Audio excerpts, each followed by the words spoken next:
Hello class 10. So today we are going to continue our exercise 3.1 question number first second part. First part हम previous lecture में कर चुके हैं. आज की वीडियो में हम पार्ट नंबर सेकंड करेंगे. देखो स्टेटमेंट यहाँ लिखी है 5 pencils and 7 pen together cost 50 rupees. Means अगर हम 5 पेन एंड 7 पेंसिल लेते हैं तो वो हमें 50 रुपए की मिलती है. अगर हम वही 7 पेंसिल और 5 पेन लेते हैं तो हमें 46 रुपीज के पड़ते हैं. तो हमें क्या करना, find the cost of 1 pencil and 1 pen. As you know इस क्वेश्चन को हम स्टार्ट कहाँ से करेंगे, जहां से जो इससे पूछा गया हमसे, जहां पे फाइंड आउट करके जो लाइन है वहीं से ये क्वेश्चन स्टार्ट हो जाता है. सो हमें फाइंड क्या करना है, cost of 1 pen and 1 pencil. तो वही हम कंसीडर करके चलेंगे. Cost, let us consider cost of 1 pen. ठीक है, हम फिर क्या करेंगे, 1 पेंसिल की भी कॉस्ट कंसीडर कर लेंगे. Late us consider cost of 1 pencil. ठीक है, पेन की कॉस्ट को हम ले लेते हैं x और पेंसिल की कॉस्ट को हम ले लेते हैं y. ओके, अब हमारे पास दो कंडीशन है. पहले लिखेंगे according to first condition and according to second condition. Condition के अकॉर्डिंग हमें क्या गिवन है क्वेश्चन में, 5 pencil and 7 pen. Okay, 5 pencil plus 7 pen equal to 50 rupees के हमें मिलते हैं. 5 पेन है ना, 5 पेन है तो हम x से मल्टीप्लाई करेंगे. सॉरी, 5 पेंसिल है, 5 पेंसिल तो y से मल्टीप्लाई कर देंगे, क्योंकि अगर एक पेंसिल की कॉस्ट y रुपीज है तो 5 पेंसिल की 5y हो जाएगी. और 7 पेन है तो हम 7x लिख देंगे, जो कि किसके इक्वल आ जाएगा, हमारे पास 50 के इक्वल आ जाएगा. अब नेक्स्ट कंडीशन में हमें क्या गिवन है, 7 पेंसिल 7y प्लस 5 पेन यानी कि 5x is equal to 46 rupees. ये हमारे पास दो कंडीशन आ गई हैं. दो कंडीशन का मतलब है हमें मिल गई हैं दो इक्वेशन. इसको हम इक्वेशन नंबर 1 और इसको इक्वेशन नंबर 2 कंसीडर कर लेंगे. ठीक है, यहां तक तो हमारी इक्वेशन बन गई है. अब इसको ग्राफिकली कैसे सोल्व करेंगे वो सीखेंगे हम. सो हमने यहाँ पे इक्वेशन नंबर 1 एंड 2 को रीराइट कर लिया है, क्योंकि अब हमें स्टेप नंबर 2 करना है कि इसकी टेबल बनानी है. स्टेप नंबर 1 क्या था कि हमने जो गिवन कंडीशन है उनसे फर्स्ट और सेकंड कंडीशन से हमने दो इक्वेशन बनाई है.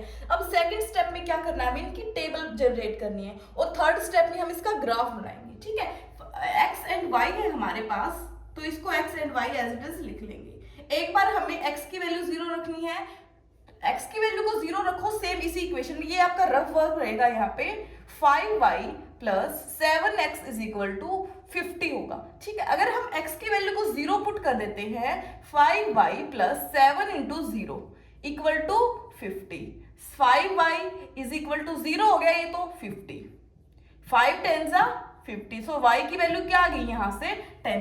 x की वैल्यू को 0 पुट किया तो y की वैल्यू हमारे पास आई है 10. अब नेक्स्ट स्टेप में हम x की वैल्यू 0 की थी, अब की बार हम y की वैल्यू को 0 पुट कर देंगे. ठीक है, अब की बार क्या करेंगे, y की वैल्यू को 0 पुट कर देंगे. 0 plus 7x is equal to 50. ये 0 हो गया है, 7x इज इक्वल टू 50 हो जाएगा. Okay, x is equal to 50 divide by 7. ठीक है, 7 7 जा 49.1 आ जाएगा हमारे पास. ओके, ये 7.1 आया. जब हमने y की वैल्यू को 0 रखा है तो x की वैल्यू 7.1 आ गई है अपने पास. ओके, अब हम क्या करेंगे, सेकंड इक्वेशन में सेम यही काम करेंगे. इसको इरेज कर देते हैं क्योंकि इसका अब काम नहीं रहा, ये रफ वर्क है हमारा. ठीक है, ये डायरेक्ट आप पेपर में इतना लिख सकते हो. सेकंड इक्वेशन है 7y plus 5x is equal to 46. Okay, हमें क्या करना है, वही स्टेप, x को 0 पुट करेंगे. पहले x को 0 पुट करो, plus 0 equal to 46. 7y plus 0 करोगे 5 इंटू 0 0 हो जाएगा, लिखने की जरूरत नहीं है, इक्वल टू 46. ठीक है, अब y is equal to 7 6 42, 7 6 42 and 4 बचेगा हमारे पास. फिर 7 5 35.5 हो जाएगा. तो ये हमारे पास वैल्यू क्या आ गई, 6.5 हमारे पास यहाँ y की वैल्यू आई जब हमने x को 0 पुट किया था. अब की बार हमें क्या करना है, y को 0 पुट करना है. ठीक है, अब की बार हमने y को 0 पुट किया है, x को एज इट इज रखेंगे। ये 0 हो गया, लिखने की जरूरत नहीं है। 5y is equal to 46। यहाँ से कैंसिल करेंगे, 5 9 जा 45 पॉइंट एंड 10 बचेगा तो 5 2 जा 10, तो 9.2 हमारे पास। जब हमने y को 0 पुट किया तो x की वैल्यू क्या आई है 9.2। This is the most important part of the graphical method to solve pair of linear equation in 2 variables. ठीक है, इस स्टेप में आपको ये कांस्टेंट रखना है, x y को 0 पुट करना है एक बारी से, और फिर हमें दोनों इक्वेशन में यही स्टेप को रिपीट करना है। ये आपका रफ वर्क है। अब हम इसका ग्राफ बनाएंगे कि इसको, अब टेबल तो बना ली, इससे ग्राफ कैसे बनेगा। ओके, देखो अब हमने ग्राफ बना लिया है। This is X axis and this is Y axis.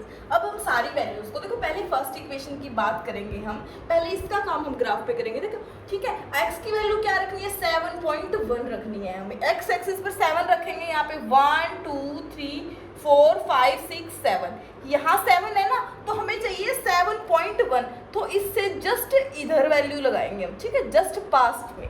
ठीक है, और हम क्या लगाएंगे फिर, y की वैल्यू क्या है 10, 1 2 3 4 5 6 7 8 9 10, इधर क्या आ जाएगा हमारा y की वैल्यू आ जाएगी। अब जो ये हमारे पास दोनों पॉइंट आए हैं ना, हम इन दोनों पॉइंट को ज्वाइन कर देंगे। ठीक है, मिला देंगे इन दोनों पॉइंट्स को। हमने क्या किया, 7.1 वाले पॉइंट को और 10 वाले पॉइंट को हमने क्या कर दिया, मिला दिए। अब हमारा स्टेप सेकंड क्या रहेगा, पहली इक्वेशन लिख लिया ना हमने, तो इस इक्वेशन को क्या, इसको नाम लिख देंगे यहाँ पे 5y plus 7x is equal to 50। ठीक है, यहाँ हम नाम लिख देंगे इस इक्वेशन का। अब सेकंड इक्वेशन की बारी है हमारे पास। x की वैल्यू है 9.2, ये 7 था 8 9, 9.2 कुछ इधर आएगा।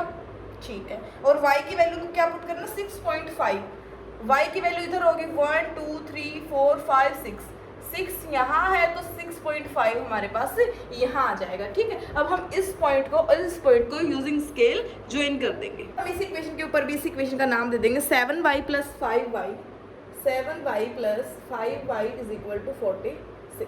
ठीक है, यहाँ पे हमने दोनों इक्वेशन के नाम दे दिए। अब हमारे पास जो आंसर होगा ना, वो पॉइंट ऑफ इंटरसेक्शन रहेगा, यानी कि जिस पॉइंट पर ये दोनों लाइन यहाँ कट कर रही है ना, ये वाला जो पॉइंट होगा, इस पॉइंट को हम बोलेंगे इसका आंसर। x एंड y की वैल्यू आएंगी हमारे पास। ठीक है, यहाँ से देखो जो ये पॉइंट है इसको नीचे मिलाएंगे तो ये इस पॉइंट पे मिलेगा 3 4 एंड ये 5 होगा, और इसको इधर मिलाएंगे तो ये क्या होगा 1 2 एंड 3 होगा, यानी कि x एक्सिस पर 5, x की वैल्यू 5 आएगी, और y एक्सिस पर 3 पर कट करता है तो y की वैल्यू क्या आएगी हमारे पास 7 है, सॉरी वापस हमने उल्टा लिख दिया है, 5 और y की वैल्यू पर 3 आएगी। ओके, x एंड y की वैल्यू हमें यहाँ से मिल चुकी है। हमें देखो वापस से देखते हैं, हमें फाइंड आउट क्या करना था, find value of 1 pencil, cost of 1 pen. तो हम लास्ट में क्या लिखेंगे, cost of 1 pen is equal to 1 pencil is equal to, यहाँ से इरेज कर देते हैं एक बार के लिए, x लेट किया था, इसको y लेट किया था। x की वैल्यू 5 आई है तो 1 पेन की कॉस्ट 5 रुपीज, 1 पेंसिल की कॉस्ट क्या गई हमारे पास 3 रुपीज, और लास्ट में रुपीज लगाना मत भूलना। ठीक है, ये था हमारा क्वेश्चन, जिसका स्टेप नंबर फर्स्ट था दोनों इक्वेशंस की कंडीशन बनाना। ठीक है, जैसा कि हमने यहाँ पे किया था, फर्स्ट स्टेप क्या था हमारे पास, इस इक्वेशन को बनाना था, फर्स्ट एंड सेकंड को। ठीक है, अब हमारा सेकंड स्टेप क्या था कि इन दोनों इक्वेशन से हमने ये टेबल बनाई है। ठीक है, थर्ड स्टेप क्या था, इसको हमने ग्राफ पे प्लॉट करवाया है, एंड ग्राफ पे प्लॉट करवाने के बाद जो पॉइंट ऑफ इंटरसेक्शन यानी जिस पॉइंट पर ये मिलती हैं वो इसका आंसर हो जाएगा, और लास्ट में ये लाइन लिख के आनी है आपको, जो कि बहुत ज़रूरी होती है। ठीक है, ये स्टार्टिंग भी यहीं से होती है क्वेश्चन की, एंड एंडिंग भी यहीं से होती है। ओके, नेक्स्ट क्वेश्चन करेंगे नेक्स्ट लेक्चर में। डाउट है तो कोई पूछ लेना, बाकी पूरे चैप्टर की प्लेलिस्ट का लिंक आपको नीचे डिस्क्रिप्शन में भी मिल जाएगा।